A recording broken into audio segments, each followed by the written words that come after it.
¿Cómo están? Buenas noches, bienvenidos a Hoy Nos Toca, versión de día lunes. Arranca una nueva semana política en la Argentina. Estamos en febrero y ya se empezó a poner picadito el ambiente político y por supuesto pasan cosas. En la política, en la economía, pero también en la educación. Este va a ser uno de los temas centrales que vamos a abordar en el día de hoy porque hoy el gobierno de la ciudad, el mismo jefe de gobierno Horacio Rodríguez Larreta, anunció que el 21 de febrero vuelven las clases en la ciudad de Buenos Aires sin protocolos. Los chicos ya no van a tener esas burbujas, esos protocolos estrictos, van a volver a clase. El único protocolo que se va a mantener es que los alumnos de cuarto grado en adelante van a tener que usar barbijo en el aula. Esto también despertó una polémica, A muchos creen que no es necesario el uso del barbijo, que es abusar de la pandemia que se está yendo. Hoy hubo 25.000 casos. 25.000 casos comparados con los 120.000, 130.000 que tuvimos 2 semanas atrás. Parecen pocos, sin embargo son muchos. Ahora, ¿son casos reales? Porque si no se hisopa más, por ejemplo en la provincia de Buenos Aires solamente se está testeando a los mayores de 65 años, a personas con comorbilidades o mujeres embarazadas. El resto ya no hay que hisoparlo. Entonces, no sé si tiene sentido seguir contando casos porque se va a hisopar solamente a la gente que necesita. Es una buena política quizás, pero no tiene sentido hablar de cantidad de casos en este contexto. Al margen de esto, las clases vuelven en la Ciudad de Buenos Aires. Vamos a ver cómo deciden el resto de los distritos sin estos protocolos estrictos, con lo cual es un alivio para la familia, es un alivio para los chicos. Y hoy vamos a hablar también de que el 21 de febrero y este año comienza un gran desafío para la política, para el gobierno nacional y para todos los gobiernos educativos, que es recuperar el tiempo perdido y recuperar los chicos que se perdieron en 2 años de pandemia que se desvincularon de la escuela. Vamos a abrir el programa hablando de eso con la ministra de Educación de la Ciudad de Buenos Aires, Soledad Acuña. Además, hoy la soja llegó a $600, ¿no? ¿Se acuerdan la soja 600? Bueno, bajo la sombra de la soja 600, el kirchnerismo se hizo poderoso. Tuvimos una gran chance en ese momento. Algunos dicen que fue dilapidada por el kirchnerismo, por políticas populistas, por políticas que no miraron o no construyeron una política de Estado futuro, sino que gastaron todo para construir un proyecto político y descuidarlo en la economía del país. Algo de eso debe haber, porque Argentina desde el año 2011 que no crece. Ya llevamos 11 años, sin crecimiento económico. Algo debe haber pasado la década anterior que no quedaron los cimientos bien parados. Leandro Dario, que es especialista en estos temas, me decía que la clave para que al gobierno le cierren los números este año es que la soja, el principal commodity que exporta Argentina, se mantenga en ese valor. ¿Lo sabrá aprovechar el gobierno? Bueno, tiene algo en contra, que es la gran sequía que está sucediendo en parte del país, y esto también hizo que la soja subiera dentro de los precios internacionales. Además, vamos a hablar con el doctor Carlos Camburián, que nos visita hoy en el piso, y con él vamos a charlar sobre el fin de la pandemia. Parece que no, hace rato, yo hace meses que escucho, y vos querés escuchar, todos queremos decir, bueno, basta de hablar de pandemia. Pero ¿termina o no termina la pandemia? ¿Terminó o no terminó? Yo creo que no, porque hay situaciones que te demuestran que la política, los gobiernos, los responsables no están convencidos. ¿Te acordás que te contaba lo que sucede en la Ciudad de Buenos Aires? Bueno, en la provincia de Santa Cruz, por ejemplo, a los chicos que no están vacunados no los van a dejar volver a clases. Le van a seguir manteniendo la educación de modo virtual. Esto te demuestra que para muchos gobernantes la pandemia no terminó. Bueno, tenemos un gran programa para ofrecerte. Quédate con nosotros hasta las 23 aquí en el canal de la ciudad, en esto que es Hoy Nos Toca. Con el aislamiento y las burbujas también se elimina el aislamiento por contacto estrecho. Hoy por hoy están cumpliendo mejor las grandes cadenas de supermercados que las empresas proveedoras de alimentos. Un crédito que se otorgó de manera extraordinaria y no se puede resolver con las normas normales del Fondo Monetario. Y quiero dejar bien en claro para todos los que nos escuchan que la Corte no va a ceder a ninguna presión. Bueno, se ve que le han dado un par de caramelos para que diga lo que dijo y así están las cosas. ¿Qué va a hacer? Yo no tengo ganas de pelearme porque no le voy a dar bola, así que ya está. Bueno, mientras sucedía eso que veíamos recién, la pelea entre el ministro de Seguridad de la Nación, Aníbal Fernández, y el ministro de Seguridad de la principal provincia del país, como es la provincia de Buenos Aires, Sergio Berni, hoy el presidente habló y dijo que no tiene la menor duda que el Frente por la Victoria y que el kirchnerismo lo va a acompañar en su acuerdo con el Fondo Monetario Internacional. Sin embargo, la voz que se espera escuchar desde hace más de una semana, la de Cristina, sigue en silencio, Leán. Sí, el presidente Alberto Fernández llegó a Barbados, su última etapa de la gira que lo llevó por Rusia y por China, y puso nombres propios. Dijo, no tengo dudas de que Cristina va a acompañar el acuerdo con el Fondo Monetario. Bueno, cuando el presidente hace esas declaraciones, generalmente lo que provoca es que del otro lado se hable o se escriba, ¿no? Eso es lo que estamos esperando, a ver cuál es la posición de Cristina Fernández de Kirchner. Desde la cámpora lo que dicen por lo bajo a los medios de comunicación es, los votos van a estar. Esta decisión que tomó Máximo Kirchner no va a impedir que se apruebe el acuerdo en el Congreso. Bueno, esa es la gran duda que hay. ¿Se rompe el bloque? ¿Se rompen 12 bloques? ¿Sale el acuerdo en el Congreso? ¿Van a haber votos a favor y en contra dentro del oficialismo? Esa es la gran duda que hay por estas horas, Daniel. Ahora, Cristina Fernández de Kirchner es vicepresidenta de la Nación, tiene una responsabilidad de gobierno y una responsabilidad institucional. Y es una persona que ocupa un cargo político, un cargo institucional de envergadura. De hecho, hoy es la presidenta en ejercicio mientras Alberto está afuera. No habla, no es un tótem, no es una esfinge que hay que adorar. Es una persona como nosotros que ocupa un cargo político. No habla cuando debería hablar y debería señalar, bueno, vamos a apoyar el acuerdo, no lo vamos a apoyar. El silencio lo podés tener al día que habló Máximo, 2 días, quizás por una estrategia política de comunicación, no mezclarlo, pero 10 días después, seguir manteniendo ese silencio, a mí me parece, te digo sinceramente, me parece de un egoísmo político terrible de parte de Cristina. Aparte, recordá, Daniel, que ella en su rol de vicepresidenta de la Nación es presidenta del Senado. Esto primero va a ir a la Cámara de Diputados y si se aprueba en la Cámara de Diputados y tiene media sanción, luego va al Senado, donde ahí Cristina, ese es el pago chico de Cristina hoy por hoy, donde Cristina tiene más influencia.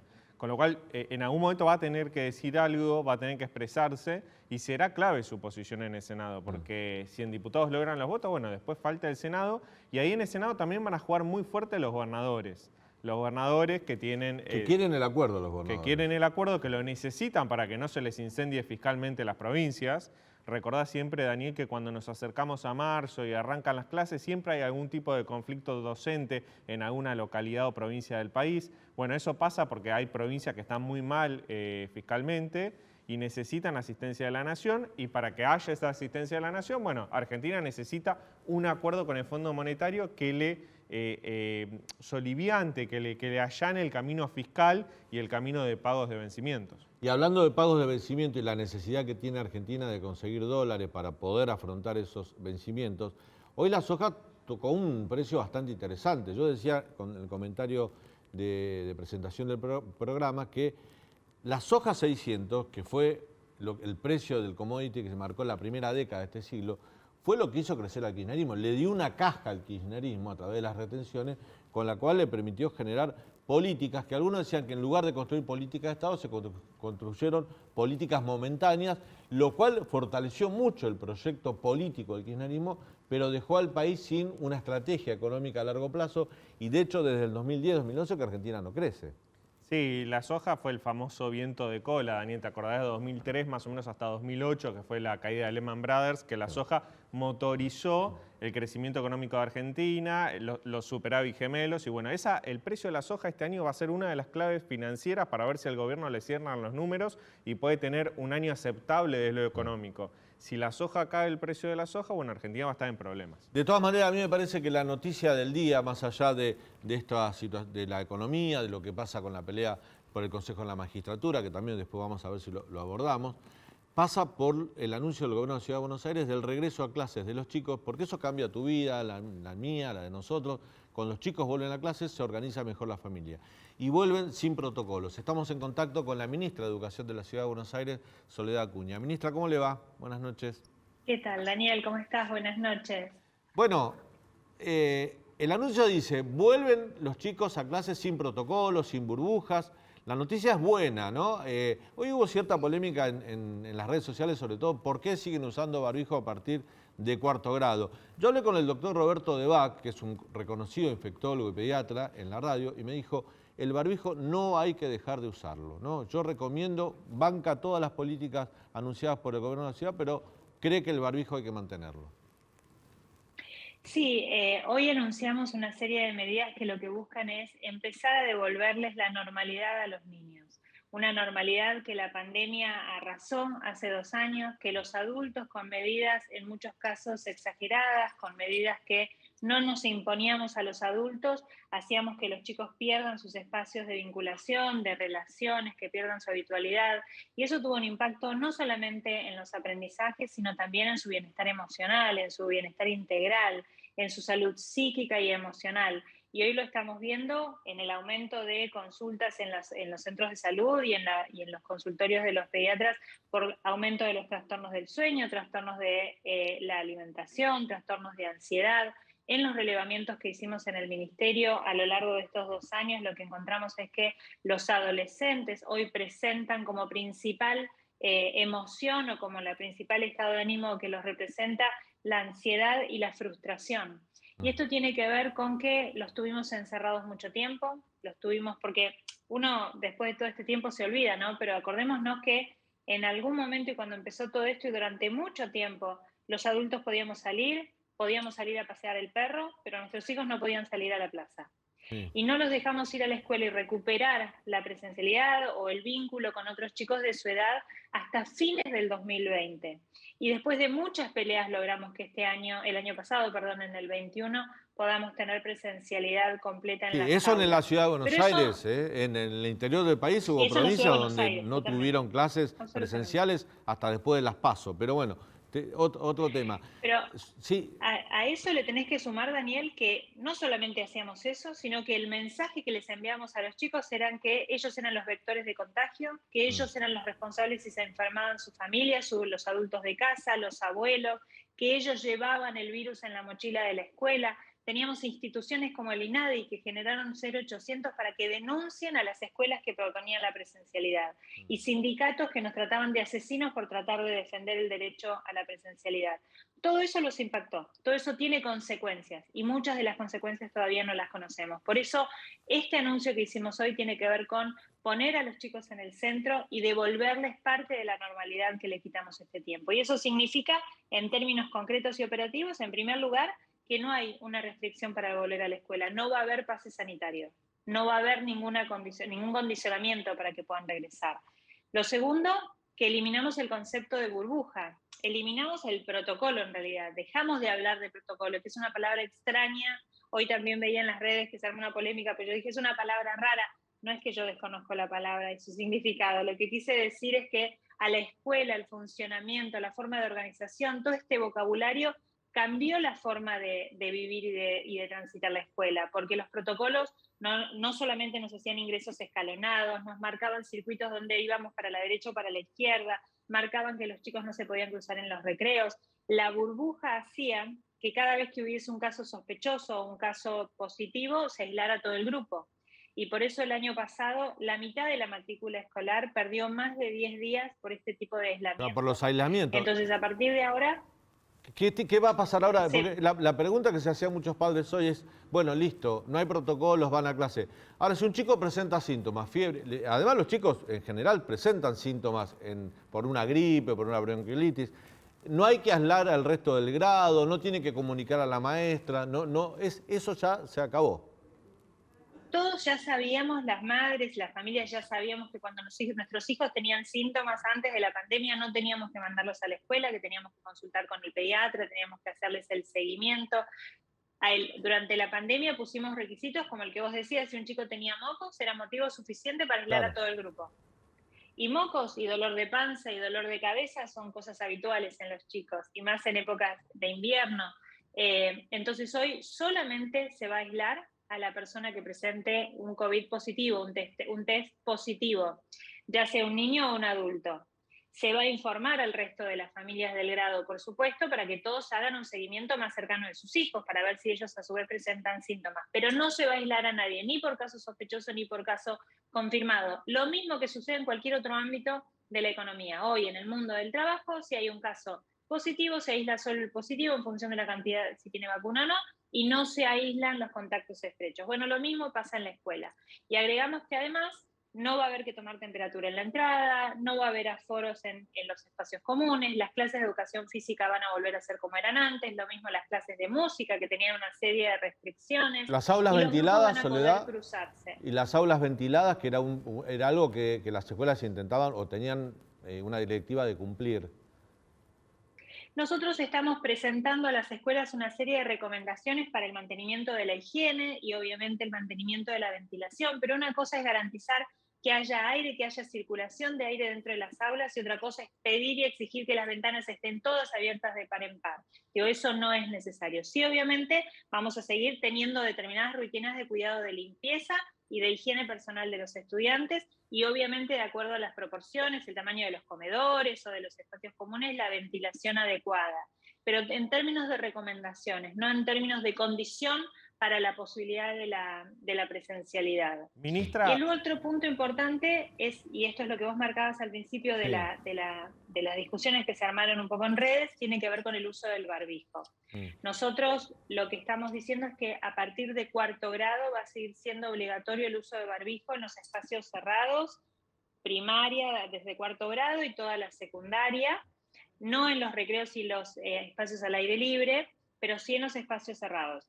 Y para los más chicos, todo lo que es el jardín, 1º, 2º y 3er grado de la primaria, no va a ser obligatorio el uso del barbijo. Y esta es una decisión que tiene que ver con criterios educativos, pedagógicos, porque es donde hemos observado y tenemos evidencia de que el barbijo es una barrera para los aprendizajes, porque en esos primeros años es donde los chicos incorporan las primeras herramientas de la alfabetización, es donde empiezan a entender los sonidos, cómo los sonidos se traducen en letras, las letras se combinan entre sí, y si los chicos tienen el barbijo, la voz se distorsiona, el sonido se distorsiona, no entienden bien los movimientos de la boca, entonces no va a ser obligatorio. Si alguna familia siente más seguridad que sus hijos lo usen, obviamente pueden hacerlo, pero nosotros lo desaconsejamos desde el punto de vista educativo.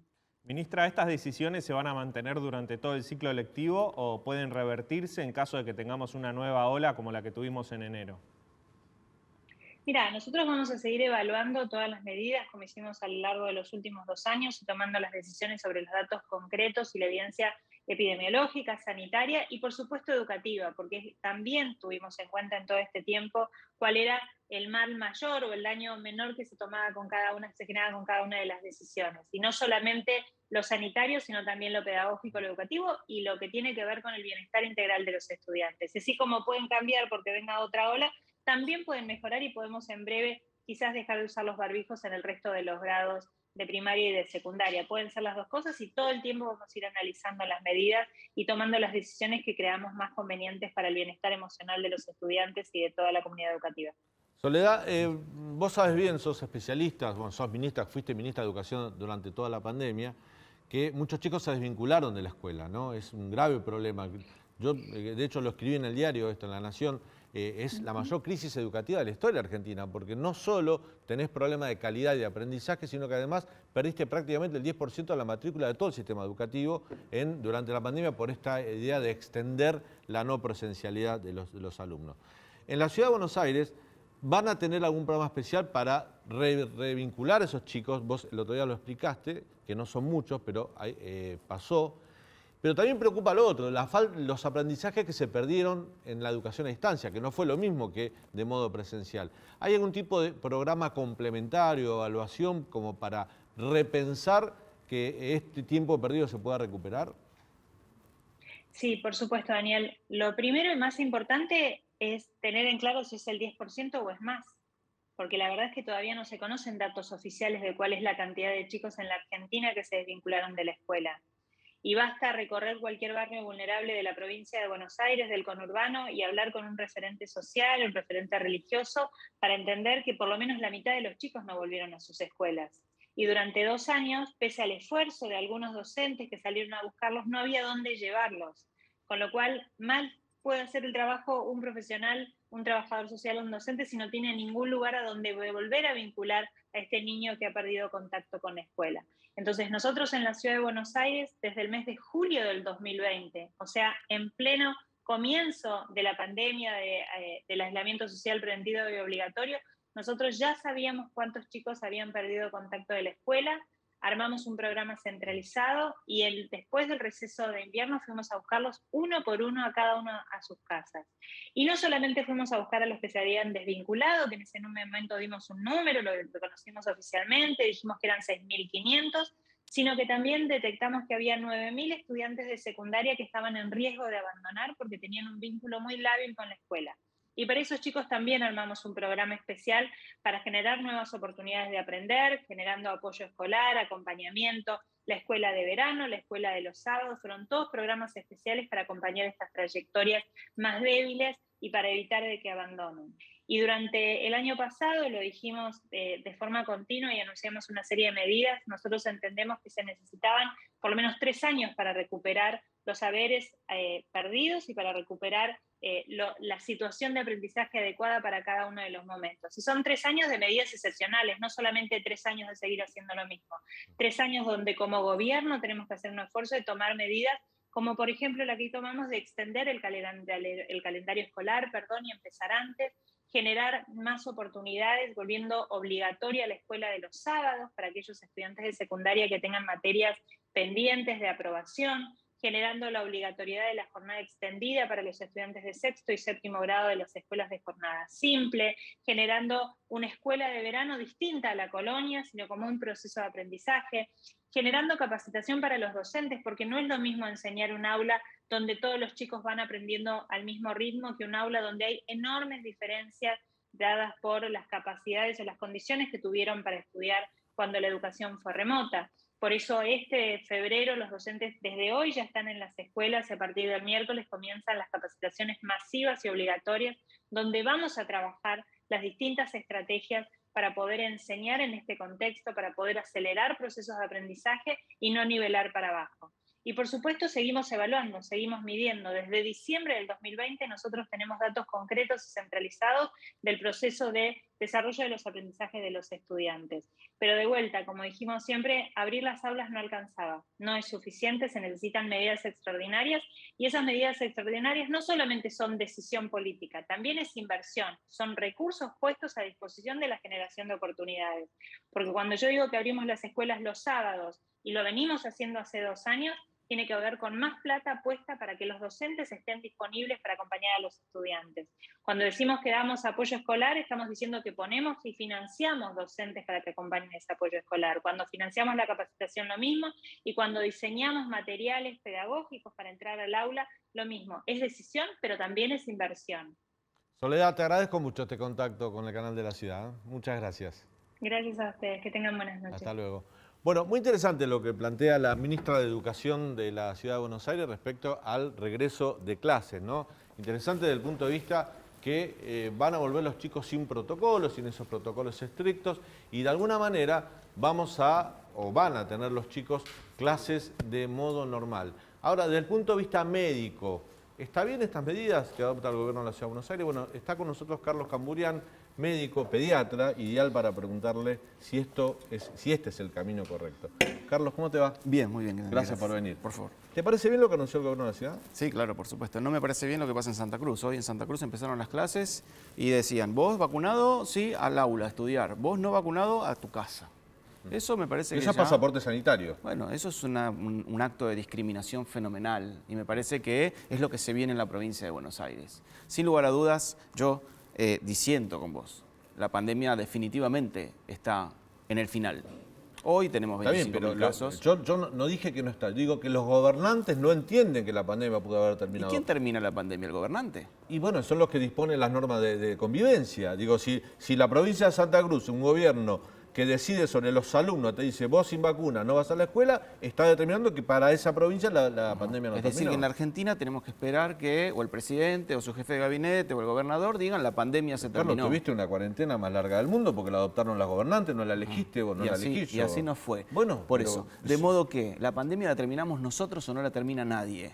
Este es el punto clave. El barbijo o nos lo sacamos nosotros o no nos lo saca nadie. Hoy la gente tiene miedo de sacarse el barbijo, no por alguna cuestión puntual sanitaria, sino porque le metimos, y me incluyo, en la cabeza que esto es parte de su vida. Yo no digo que hay que sacarse el barbijo, lo que digo es que hay que empezar a considerarlo, porque mañana vamos a tener 10.000 casos por día, una semana. ¿tampoco nos vamos a sacar el barbijo? Cuando tengamos 3 casos por día, ¿no nos vamos a sacar el barbijo? Porque el coronavirus va a ser esto que ves hoy durante años. Ahora el 95% de la población está vacunada. ¿No era ese el objetivo? Bueno, está cumplido. ¿Cuándo termina la pandemia? ¿Quién lo dice? Bueno, ahora también te puede pasar una vez que la pandemia o el coronavirus deja de ser pandémico para ser endémico, se empieza a mezclar con otras enfermedades respiratorias. El asunto es cuándo adoptamos o decidimos, o ustedes los médicos deciden que el coronavirus es una gripe, una bronquiolitis, es una enfermedad respiratoria más. Yo creo que ese momento ya llegó. Hoy el coronavirus es una enfermedad viral, respiratoria, como las otras. ¿Y como las otras? Si tenés las vacunas. Si tenés las vacunas, por supuesto. Sí, no, pero hay 5 millones de personas que no se vacunaron en el país. Bueno, ahí es donde tiene que actuar el Estado, no en obligarte a entrar al aula solamente si tenés la vacuna. Los papás y las mamás tienen dudas de vacunar a sus hijos. No tienen problemas con vacunarlos, tienen dudas. Ahí es donde tiene que actuar el Estado, no en la obligatoriedad. Por eso digo, me parece que los roles están muy cambiados. Insisto con esto. Hoy, coronavirus es una enfermedad viral, respiratoria, que nosotros sabemos tratarla, que sabemos cómo evoluciona, que sabemos quién se enferma mal y quién se enferma leve. Sabemos qué hacer con esto. Por eso digo que tenemos que ser muy conscientes que la pandemia se trata. La escuchaste recién a la ministra de Educación. Claramente esto se convirtió en una enfermedad respiratoria sencilla, común, que mata gente, claro, como la gripe estacional mata gente. Hoy, acordate lo que era yo. Yo te decía, enciérrense en su casa porque nos vamos a morir. Claro. Así sucedió. Ahora, hoy estamos en otro momento, ¿eh? Y cuando teníamos el barbijo puesto, teníamos 150.000 casos. Vos sabés que yo creo que uno hace responsable al gobierno de, por ejemplo, la decisión de mantener cerradas las escuelas por tiempo prolongado, de la cuarentena eterna. Uno lo hace responsable al gobierno de las consecuencias de sus decisiones una vez que había evidencia científica para demostrarle que estaban equivocados. Las que se tomaron al principio, el primer encierro, uno, ante el desconocimiento de lo que se venía, yo le doy la derecha, decía, bueno, había que guardarse porque lo hacía todo el mundo, está bien. El problema fue cuando la evidencia demostraba que no era por ahí, que no daba resultados. Fíjate que Argentina, Chile y Brasil tuvieron estrategias diferentes. Brasil de Bolsonaro no tuvo ningún tipo de cierre el primer año de pandemia, nosotros tuvimos cierre absoluta y Chile tenía cierre focalizado. Cuando mirás el promedio de muerte por cantidad de habitantes, es más o menos parecido a lo que tuvimos. Digamos. Exactamente. Incluso en algún momento Argentina estuvo por encima. Por eso, digamos, al inicio de la pandemia la única evidencia científica era que no había ninguna evidencia de nada. Digamos, nadie sabía nada y por eso uno actuaba de manera tan intensiva. ¿Y por qué no? Y sin temor al miedo. Claro. Y me parece que eso ayudó a que tengamos menos cantidad de muertos de los que realmente tuvimos, que fueron muchos. ¿Pero tuvimos más muertos por la política de vacuna del No gobierno? tengo ninguna duda. No tengo ninguna duda que esto es así. Por la mala política de vacunas, por la desconfianza que generó el gobierno con todas los malos ejemplos que dio, por supuesto. Sí. Y hoy tenés 5 millones de personas, entre los cuales están los chicos, que no tienen vacunas. ¿Por qué? Insisto. Hace 25 días que la ministra de Salud de la Nación anunció que la vacuna de Pfizer estaba disponible para los chicos. Hoy todavía no se vacunó ni un solo chico con vacuna de Pfizer. Ni uno solo. O sea que conozco y tengo gente muy cercana que esperando la vacuna de Pfizer no vacunan a los chicos todavía. Bueno. Porque tampoco creen en la vacuna Sinopharm y que también le generó desconfianza el anuncio de la vacunación Sinopharm cuando se dijo que millones de chicos en China se estaban vacunando cuando no se había vacunado un solo chico todavía. Sí, claro. Digo, esa mentira de Carla Bisotti, la ministra de Salud, en un país normal le hubiese costado la renuncia. Vos no podés decirle a la población, esta vacuna que le vamos a dar a tus chicos, no te hagas problema, que en China dijo 500 millones, dijo Carla Bisotti. No había uno que se había vacunado. No había uno. Digo, esas cosas no se pueden permitir en una autoridad sanitaria. Pero tampoco se puede permitir que después de 25 días de un anuncio no se cumpla lo que anunció.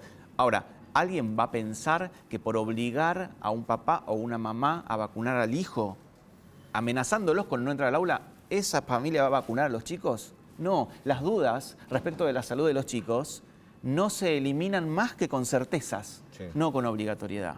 Entonces, yo vuelvo a decirte, hoy tenemos que trabajar en la cabeza de las personas, que está realmente destrozada. La gente nos va a costar mucho liberar a la gente de esto, liberar a la gente de el estar en un lugar cerrado y disfrutar de un momento. Nos va a costar mucho. Ya tenemos que empezar a trabajar en esto y hay que tener mucho cuidado con el talibanismo infectológico. A ver, ¿no? yo siempre fui, uno es comunicador, tiene cierta responsabilidad, siempre tratar de comunicar las medidas que se toman para que se cumplan. Ahora, hay situaciones, a mí me pasa como, yo salgo de acá y vivo mi vida y yo veo medidas que son ridículas. Quiero entrar a un bar, a un restaurante, entro parado, de modo vertical, si no tengo el barbijo no entro. Pero hice 2 metros, me siento y me lo puedo sacar. O sea, no entiendo eso, que el virus está a esta altura y no a la altura media. Digo, es ridículo. Es ridículo. Pero está pasando eso. Está pasando y es ridículo eso, como es ridículo, insisto. ¿Cuál es el número que te dice a vos, bueno, el barbijo ya no lo usen más? ¿Cuál es el número? Porque, digamos, aquellos infectólogos que hoy son tan defensores del barbijo, y no es que yo digo no usen más barbijo, no me malinterpreten, no digo no usen más barbijo, digo que digo es que hay que empezar a considerarlo esto. ¿Cuál es el número? ¿Por qué no nos dicen el número? Bueno, a partir de que haya una semana de 5.000 casos no vamos a usar más barbijo. Ahora, si nosotros seguimos con esta línea, bueno, vamos a pandemizarnos eternamente, y le vamos a dar herramientas a cualquier persona para que tome cualquier decisión. Y hablando de números, ¿tiene sentido seguir contabilizando los casos? Ninguno, porque este número de casos los vas a tener de acá en adelante todos los días durante mucho tiempo. Sin embargo, las medidas que vamos a tomar... Pero no se está testeando igual que antes. O sea, si vos no tenés un método de testeo, si bueno, yo hago 200.000 test por día a determinada población, y entonces yo voy midiendo la cantidad de casos. Si yo hago 200.000 y después dejo de hacer 100.000 test, obviamente voy a tener menos casos. Sí. Por eso digo no tiene sentido. Hacés 6 millones de test y vas a tener un montón de casos. Claro. Ahora, ¿qué te cambia? Hoy no te cambia nada. ¿Por qué no te cambia nada? Porque la cantidad de fallecidos es muy chica, porque la cantidad de internados es muy chica, porque el sistema de salud no está estresado en absoluto.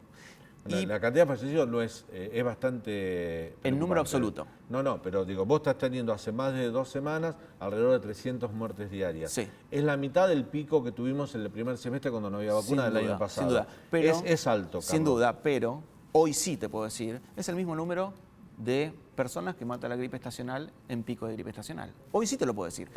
Mirá que yo... Sí. Daniel, vos sabés cómo yo defendí el aislamiento, el encierro. Sí, bueno, por supuesto. Hoy te digo que esto es así y va a seguir siendo así. Por eso digo, con 150.000 infectados nosotros hace 1 año y medio atrás hubiéramos tenido 5.000 muertos por día, 6.000 muertos por día. Bueno, vuelvo a decir, hoy estamos en un momento en donde la pandemia es otra, es diferente y está llegando a su fin. Tenemos que convencernos de esto y tenemos que trabajar nosotros como profesionales de la salud en esto. No podemos pandemizarnos eternamente. Corremos un riesgo severo y estamos hoy en un momento bisagra. O la terminamos nosotros o la pandemia termina con nosotros. ¿Leandro? Carlos, en 2 semanas se arrancan las clases en la ciudad de Buenos Aires. Como pediatra, ¿qué te preocupa más? ¿El coronavirus o bronquiolitis? No, la bronquiolitis este año va a volver porque los chicos van a estar otra vez en contacto pleno.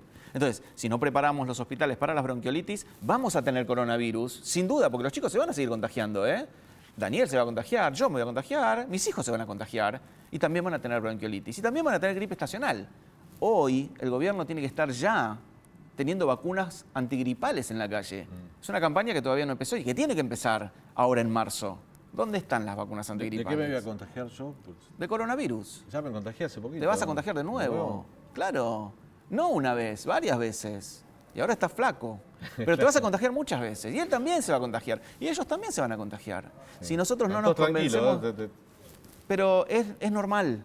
Es normal. Y cuando se contagien, van a ir al médico, van a venir a mí con sus hijos y yo les voy a decir, che, y coincido con la ministra de Educación de la Ciudad de Buenos Aires, saquemos estas palabras, eliminemos estas palabras que nos hicieron daño. Aislamiento, no. Recuperémonos en casa. Contacto estrecho, no existe más el contacto estrecho. Yo soy contacto estrecho tuyo en este momento, no existe más. Hay palabras que definitivamente hay que suspender en el tiempo durante bastante cantidad de tiempo para limpiar un poco la gente de todo esto que, insisto, hizo daño. ¿Por qué crees que la provincia de Buenos Aires no va a adoptar la misma medida que la ciudad respecto al regreso a clases? Lo dijiste cuando comenzamos a hablar. No la va a adoptar y van a pedir seguramente el pase sanitario y me parece que tiene que ver con una cuestión, primero ideológica. Si la ciudad de Buenos Aires hace una cosa, la provincia de Buenos Aires va a hacer otra. No importa por qué, pero va a ser otra. Y por otro lado, porque tienen que revertir la aberración que cometieron con la vacuna de Sinopharm en los chicos. La tienen que revertir.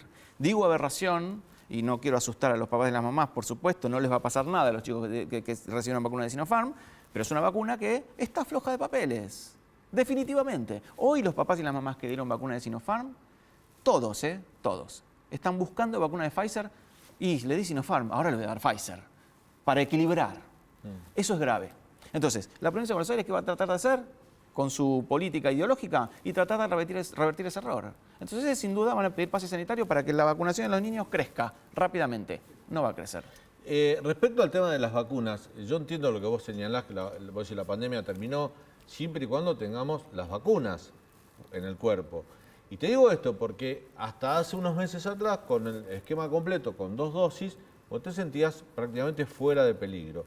Apareció Omicron y ya no era suficiente, ya hace falta 3 dosis. Ahora los infectólogos te dicen, el epidemiólogo, hay que tener 3 dosis para quedarte fuera del alcance de Omicron, ¿no? Perfecto. Y a lo mejor dentro de 4 meses hay que darse 4 dosis. Sí, ¿cuán sano es sé, vacunarse no, cada 4 meses? Es que no sé cuál es el periodo de inmunidad que tiene una vacuna. Vuelvo a decir, digamos, nadie lo sabe. Bueno, por eso mismo. Del mismo modo que nadie sabe cuánto dura la inmunidad después de haber estado infectado. Y el ministerio dice, bueno, tenés que esperar 90 días para vacunarte. Mentira, mentira. No tenés que esperar. Podés ir a vacunarte una vez que estés recuperado. Ahora, yo tuve COVID y me di la 3ª dosis a los 15 días. Todos los infectólogos y epidemiólogos hoy tienen que estar trabajando para nosotros, para saber cuándo nos vamos a vacunar contra coronavirus. Nadie sabe. Ya a esta altura lo tenemos que saber. ¿Una vez por año? ¿2 veces por año? Ahora, ¿una vez cada 4 meses? Bueno, en eso tienen que trabajar. No en seguir llenándole la cabeza a la gente para pandemizarlos eternamente. Me parece que eso es un error. Nosotros, como profesionales de la salud, hoy nos tenemos que poner del lado de la gente que está muy preocupada por sacarse el barbijo, pero no puede porque tiene miedo. Y eso es grave, eso lo generamos nosotros. Carlos, vos te has convertido desde tu especialidad, desde la medicina, también en un dirigente militante político, sos un referente del PRO en Malvinas Argentinas, ahí en el conurbano. ¿Cómo ves al gobierno en esta pelea? Te saco de la medicina, te llevo al terreno de la política. ¿Cómo ves al gobierno esto que hablamos con Leandro cuando comenzaba el programa? De que Alberto dice, el kirchnerismo me va a acompañar en el acuerdo con el FMI, Cristina no habla, no sabes si no habla, no escribe una carta, no sabes qué opina, y tenés por lo menos 30 diputados que no van a acompañar al propio gobierno. ¿Qué deberían hacer ustedes de la oposición, o tú legisladores? Primero, lo que se hace, que es poner las cosas en orden, ¿no? Digamos, la oposición se reúne y tiene un ejercicio, digamos, a partir de cada acción de este gobierno, tiene un ejercicio de reunirse y tomar decisiones. Y ahí esas decisiones se llevan al Congreso. Este es un gobierno que es una familia completamente disociada, ¿no? Digamos, en el mismo gobierno unos dicen una cosa y los otros dicen otra, o algunos no dicen nada, ¿no? Tenemos una vicepresidenta ausente que hace ruido solamente por estar ausente. Y un presidente completamente debilitado. Bueno, de acá en adelante nos toca una carrera al 23 y la gente va a tener que decidir qué es lo que quiere. Si quiere estos silencios y ruidos que tanto daño nos hacen, si quieren un ministro que roba vacunas, si quieren un presidente que hace fiestas clandestinas o si quieren un país ordenado. Carlos, te agradezco mucho tu visita. Por favor. ¿Me viste más flaco? Estás más flaco. Me flaco. gustó que lo notaras. No, por favor, tenés que ponerte traje más ajustado ahora. Gracias por venir. Vamos a ir a un breve corte y al regreso vamos a hablar de economía. La soja a 600. Te recuerdo lo que dijimos cuando comenzaba el programa. Bajo la sombra de la soja a 600 creció el kirchnerismo. ¿Qué puede pasar ahora? Lo analizamos con un especialista.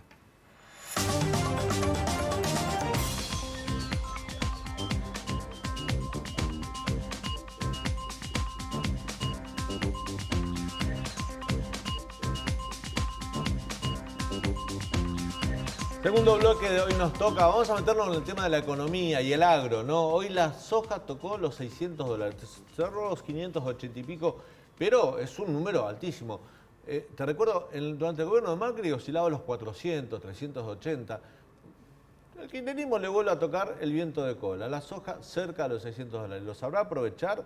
¿Tendrá alguna oportunidad para que le cierren los números? Bueno, está con nosotros David Miazo, economista y jefe de la Fundación FADA. David, bienvenido. Buenas noches, un gusto estar con ustedes. Sos especialista en el tema. Ya vamos a hablar sobre las posibilidades y las consecuencias de esta soja 600, pero Leandro Dario nos presenta el problema. Daniel. ¿Problema? No es un problema. No es un problema, es un dato, yo te diría que es el dato central en la economía argentina este año, más allá del acuerdo con el FMI, es cuántas toneladas se produce de soja y cuánto está el precio internacional de la soja, ¿no? Hoy cerró en la bolsa de Chicago a $581 la tonelada. Cerca de 600, todavía no tocó el 600, pero bueno, está subiendo, subió $10, está subiendo un montón por este tema de la sequía, ¿no? El fenómeno climático de la Niña, la menor producción en Brasil y en Argentina y por lo tanto sube el precio del commodity que exporta Argentina. Esto tiene un doble impacto, Daniel. Por un lado, impacto fiscal, o sea, significa más recaudación si el precio de la soja es mayor. Y por otro lado, el impacto monetario, que el Banco Central necesita reservas y Argentina necesita exportar miles y miles de millones de dólares para recomponer urgentemente esas reservas. Te vamos a mostrar una placa que armamos, Daniel, que es la evolución del precio de la soja este último año, del 7 de febrero de 2021 al 7 de febrero de 2022. Y vas a ver ahí en la evolución que primero sube el año pasado, en junio, toca un máximo. Ahí ves el primer pico es el pico de junio del año pasado. Baja, baja, baja y ahora en enero vuelve a subir y se ubica ahí en 581 dólares, que es, digamos, una buena noticia para el gobierno, pero nadie sabe si esto se va a mantener. ¿Por qué te digo que nadie sabe si se va a mantener? Bueno, por un lado tenés la amenaza de la sequía, por otro lado la amenaza de la suba de las tasas de interés en Estados Unidos. Bueno, la soja 600, ya pasó esto en la Argentina. David, ¿la soja es peronista? O por lo menos le da una mano al peronismo siempre que gobierna. Sí, sí, tal cual, porque a partir de 2002, 2003 tuvimos una importante suba, después se pinchó después de 2015 y en el fines de 2020 empezó a repuntar y ahí se ganó la ideología de que la soja es peronista. Pero este número, uno dice, le conviene, es un buen dato para la Argentina. ¿Cómo está el sistema productivo argentino? ¿Está como para salir a ganar mercados, a vender? Porque si vos tenés un precio alto, vendés más y recaudás más. Pero el tema de la sequía y el tema del retaseo para invertir también que tiene el campo argentino por el tema de las retenciones y el valor del dólar soja, ¿no? Que es muy bajo. Exactamente, varias cuestiones. La primera es que viene en un muy buen momento, además de por la necesidad de dólares general que tiene la Argentina, por la sequía. Vos calculá, por ejemplo, la Bolsa de Comercio de Rosario de una estimación de una producción del año pasado de 45 millones de toneladas de soja, este año estimó 40. La Bolsa de Cereales de Buenos Aires de una primera estimación de 44, estimó 42. Todavía no tenemos los números de todo de sequía, pero cerca de una caída del 10% de la producción de soja, también de maíz, que son los dos cultivos principales de verano. Entonces, esta mejora en el precio viene a ayudar a amortiguar esa caída en el volumen. Pero te mueve el perímetro o te empareja, o sea, no perdiste menos, pero no ganás lo que tendrías que ganar. No, nos va a ayudar como país a tratar de neutralizar el efecto de la sequía. Tuvimos, como veíamos recién, un precio promedio de 542 dólares el año pasado, 600 dólares este año, si se mantiene, eso es un 10% más de precio versus un 10% menos de producción. Más o menos esperaríamos que neutralice el efecto de las sequías, que sería bastante complejo. La sequía anterior fue la del 2018, La ¿no? del 18. Gustavo Grobocopatel, que es un reconocido productor sojero, nos dijo acá en el programa, hace unos días atrás, que esa sequía obligó a que Macri recurra al Fondo Monetario Internacional porque lo secó de dólares. Bueno, te doy un dato. El año pasado, 2021, las cadenas agro exportaron por 55 mil millones de dólares. De casi 75, más tirando a 74 que exportó Argentina. Cerca del 70% de las cadenas agro. De 75 mil millones de dólares que exportó Argentina, 55 son del agro. Exactamente. Esos 55 fueron 17 mil millones de dólares más que en el 2020. Y unos 12.500 millones más que en el 19, que fue un buen año en términos productivos. Yo me pregunto, ¿qué hubiese sido del 2021 sin esos 17 mil millones de dólares extras? El año pasado hubiese sido muy diferente la situación con el dólar, muy diferente el punto de negociación con el Fondo Monetario, las importaciones, hubiese sido muy diferente sin estos 17 mil millones de dólares extras. Y eso lo podés llevar, si querés, al 2018, que no sé si fue lo único que generó la crisis, porque había una situación de fondo que ya era insostenible, pero sin duda que esa menor producción por sequía más precios malos generó una situación que quitó todo posible colchón que podría llegar a tener el país. Claro, David, en 2018 no solo hubo sequía, sino que la Fed subió las tasas de interés. Ahora sabemos que la Fed este año también va a subir las tasas de interés y eso va a impactar en el precio de los commodities. La pregunta es, ¿cuánto crees que se puede mantener este precio de la soja tan alto o vos creés que va a ser un precio volátil, que sube ahora y luego baja, sube y baja? Bueno, la expectativa para este año era que tuviéramos un precio más bajo, justamente porque se está esperando una política monetaria un poquito más restrictiva que la que habíamos tenido. en Estados Unidos, en Europa, y que había sido el impulsor de los precios. Entonces no se esperaban precios tan buenos. Pero después la sequía viene siendo tan fuerte en Brasil, Paraguay, Argentina, más otras zonas de Brasil, que está lloviendo mucho y hay inundaciones, que quitó de la producción mundial unas 25 a 30 millones de toneladas, más la cuestión de Ucrania, que no produce soja, pero sí produce maíz, produce mucho trigo, Rusia también, gran parte de eso también lo exporta a Europa. Entonces, bueno, todas estas cuestiones generaron este boom de precios. Si la sequía no empeora, tendríamos que estar viendo los techos de precios. No deberíamos esperar que sigan mejorando los precios. Sin embargo, tanto los exportadores como los productores hoy tienen la capacidad de tomar estos precios y vender la producción a estos precios. Entonces, hoy tanto los productores como el país, si querés, en manos de los exportadores, que son los que terminan trayendo los dólares, pueden estar fijando con los precios actuales, que yo creo que esto lo está haciendo todo el mundo porque ve que los precios son buenos. Ahora, el gobierno en su afán, por ejemplo, de cuidar el mercado interno, los precios internos, le pasó con la carne, ¿no? Digamos, le puso cepo a la exportación para controlar el precio interno de la carne, el precio de la carne subió internamente y nos perdimos 400, 500 millones de dólares de exportación de carne. Creo que la Cámara Argentina lo señaló la semana pasada, digo, una gran pérdida.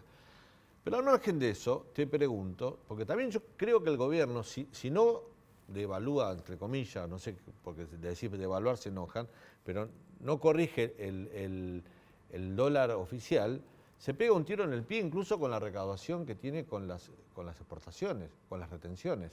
¿Por qué te digo esto? Porque le sacás un 33% al exportador de soja sobre el dólar oficial. Y no es lo mismo un 30% hace 2 años con 100% de inflación menos que de $1 a 100 mangos que el de ahora. ¿Me entendés lo que te quiero decir? Sí, Digo, pierde plata el gobierno también de recaudar de las retenciones. Y pierde plata o desinteresa al productor que va a decir, yo tengo que invertir, tengo costos con un dólar a 180, 200, 120, dólares financieros que están 2.24, 2.20, y a mí me liquidan. Creo que el dólar soja, entre lo que le queda al productor, le queda 65, 70 pesos. Le queda un tercio del precio. Un tercio del precio. Porque vos tenés un tercio que se queda en los derechos de exportación, 33% de derechos de exportación, entonces el productor recibe 2 tercios. Y con una brecha cambiaria del 100%, si lo mirás en dólares MEP, recibe la mitad de eso. O sea, pero agregale otros impuestos, porque vos te quedás con la... Sí, no, esto es lo directo. Después los impuestos provinciales. Nosotros en FADA hacemos de manera trimestral la participación del Estado en la renta agrícola y da el 64%. Bueno, o sea, entre todos los impuestos se llaman el 64% de la renta agrícola. Le dejás un tercio del precio, pero ese tercio es sobre el dólar oficial, no sobre el dólar blue. Y después el productor, cuando tiene que invertir, muchos de sus precios están dolarizados al otro dólar. Sí, o no se consiguen. O no se consiguen. Repuestos, cubiertas. Y tenemos este tema. O sea, necesitamos más dólares, pero se toman muchas medidas en el sentido opuesto. Derechos de exportación e impuestos en los niveles que estamos calculando. O sea, este nivel de carga tributaria no es gratis. Va de la mano con un estancamiento de la producción. Claro. Cuotas de exportación de trigo, cuotas de exportación de maíz, esto es restricción a la exportación de estos dos productos que, junto con la carne, que también tienen restricciones a la exportación, hacen los 4 principales complejos exportadores. Entonces, y ahora hay miedo con la leche también. Estos días hay rumor y miedo con la leche. ¿Qué pasa con la leche? Que también se generan restricciones a las exportaciones. Entonces... ¿Argentina exporta leche? Sí, exportamos cerca del 25% de la producción de leche. Más o menos lo mismo que carne. De cada 100 litros de leche que se produce en Argentina, 25 se exporta. Exactamente. ¿Y por qué hay peligro?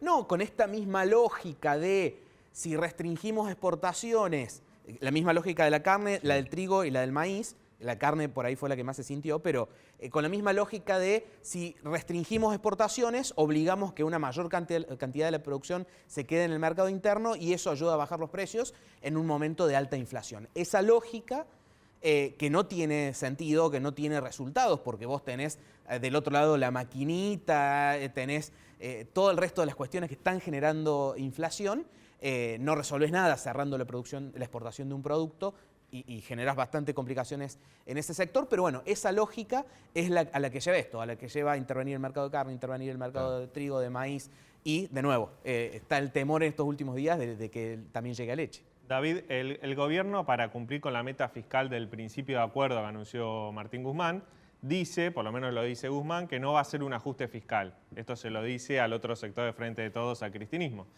y dice que va a aumentar la recaudación vía crecimiento de la economía. Ahora, la consulta que te quiero hacer es, ¿vos crees que hay una posibilidad de que el gobierno aumente las retenciones a la soja, al maíz, al trigo este año para intentar cumplir con la meta fiscal con el FMI? No, no creo por varios motivos. Primero, que el que más aporta, que es la soja, ya está en 33% de derecho de exportación. No puede ir mucho más arriba sin correr peligro de inconstitucionalidad. Eso, soja. Trigo, maíz, carne aportan un porcentaje menor, entonces subirles 2, 3 puntos genera mucho más ruido político en el sector agropecuario, etcétera, que realmente tener el efecto. Y por otro lado, tener un efecto fiscal fuerte. Y por otro lado, eso debe pasar por el Congreso, entonces también se necesitan los votos. Y yo creo que más allá de la principal oposición de Cambiemos, muchos que suelen ser aliados ocasionales, que son de los partidos provinciales, le va a costar a un diputado, un senador de Entre Ríos, de Buenos Aires, de Córdoba, de Santa Fe, igual ya, salir a apoyar. Ya ha pasado. Ya ha pasado. Ya ha pasado, ¿no? Con la ley de solidaridad pasó, sí, y la dejaron pasar. Y todos estos diputados y senadores que estoy comentando lo apoyaron. Uno cree que les preocupa, pero en realidad no, digo que no es tan fácil. No es que Alberto mañana saca un decreto y se tiene que volver a su pueblo, dar la cara con los productores, y van, y vuelven, y ha pasado. Bueno, qué sé yo. David, la última tiene que ver con esto. ¿Qué proyección hacen ustedes en FADA de los precios internos? ¿El precio de la leche, el precio de las harinas, el precio de la carne?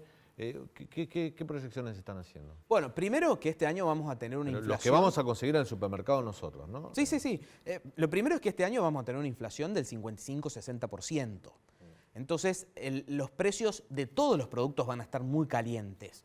Y eso no va a ser excepción a la carne, a la leche, a las verduras, a la nafta, que no solo va a tener el efecto de este año, sino el efecto de todo el año pasado, casi congelado desde abril-mayo. Entonces, todos los precios de todos los productos van a estar muy calientes, van a estar en este orden del 55-60%. Y tenemos en algunos productos, como los que se exportan, el efecto del atraso cambiario que mencionabas vos recién el año pasado. El año pasado tuvimos 50,9% de inflación, 23,3% la suba del dólar oficial. O sea, tendría que haber subido más del doble de lo que subió. Y este año, por lo menos, eso se va a dejar de atrasar. Entonces, también todos los productos transables de la economía. ¿Vos crees que el dólar oficial, el gobierno lo va a mantener al ritmo del inflacionario del 2022? No es lo que quiere hacer Martín Guzmán, ¿no? ¿Vos decís que por abajo?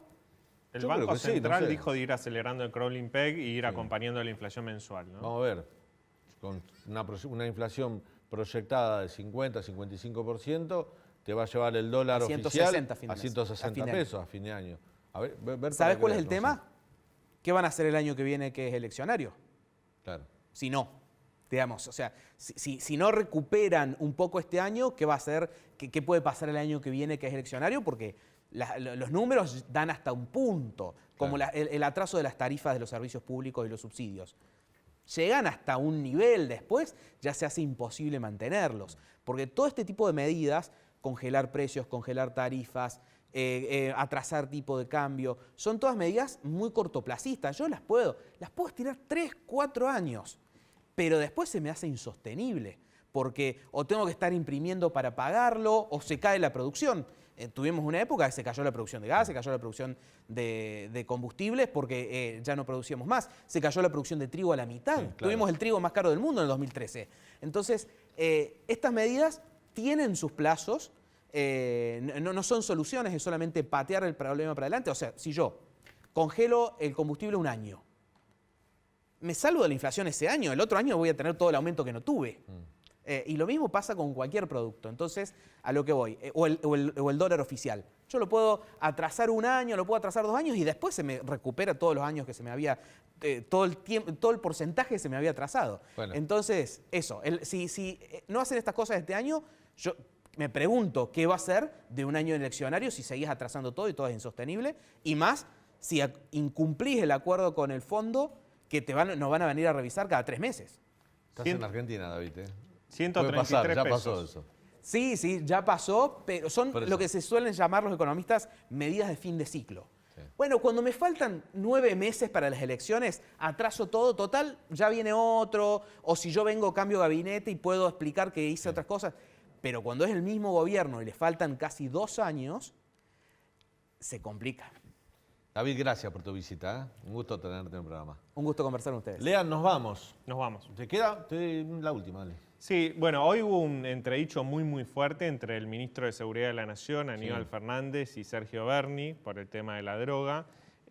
Aníbal Fernández le dijo mercenario y ex amigo.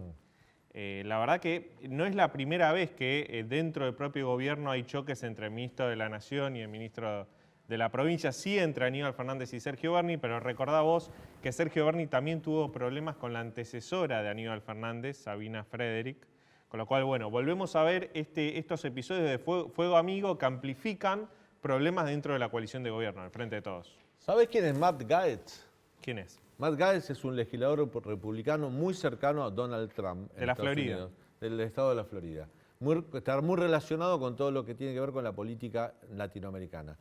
Hoy hizo una declaración muy polémica en Estados Unidos. Dijo que Xi Jinping, o China, o el régimen chino, compra con sus influencias voluntades y que después de la reunión con Alberto Fernández acaba de incorporar a Argentina al comunismo. O sea, una declaración que, por supuesto, ya está rebotando en los portales de noticias de Argentina. Bueno, nos estamos yendo. Mañana a 22 horas te esperamos aquí en el canal de la ciudad con esto que es Hoy Nos Toca, para contarte todo lo que sucede en Argentina y en el mundo. Chao, hasta mañana.